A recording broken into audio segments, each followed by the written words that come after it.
Chapter 3. Ashley wrestled with the hose at the dockside filling station, which was part of her family's store. This job was physically harder than working inside, but she preferred it most of the time. At least here she was outside and could enjoy the sunshine instead of being stuck inside, stocking shelves, or sitting behind the counter bored.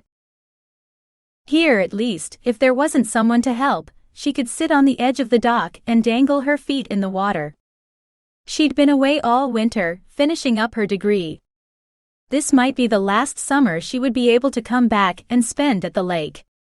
She was determined to soak in as much sun and water as she could, before she had to go back to the city and start her new job. She loved kids and she was excited to start teaching, but she knew she would miss this place. Maybe she would manage to come up for part of the summer next year. She'd just have to wait and see. There was no point in worrying about it now. She finished coiling the hose they used for filling fresh water tanks, and stood with her hands on her hips as she stared out across the water. The slight breeze coming off the lake was enough to blow her hair out of her face, and keep the sun from being too warm on her skin.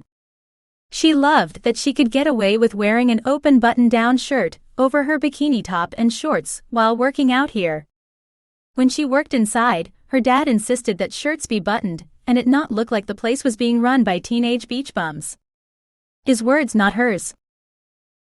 Ashley rolled her shoulders and tilted her head back so the sun shone directly on her face for a few seconds before the hum of an approaching engine caught her attention.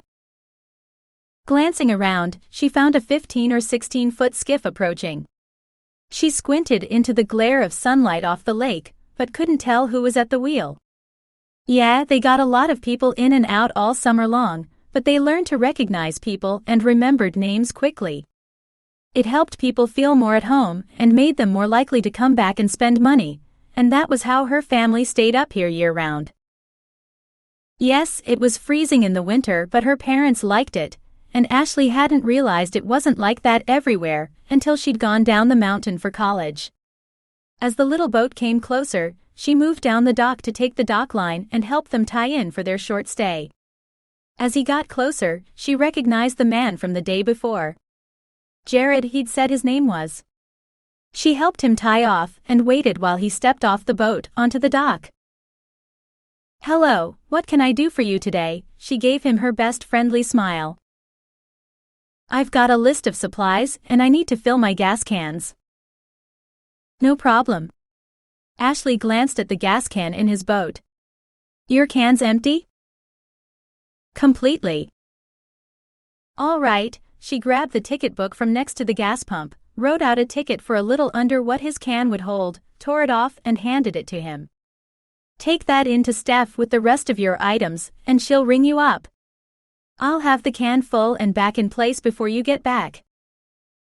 "You don't have to put it back, I can do that." "Not a problem." She shrugged and watched as he looked back at her for a couple seconds. "I'll be back soon then." He turned and headed for the shop, and Ashley refused to let herself watch him walk away. Instead, she turned, pulled the plastic gas can from his boat and went to fill it.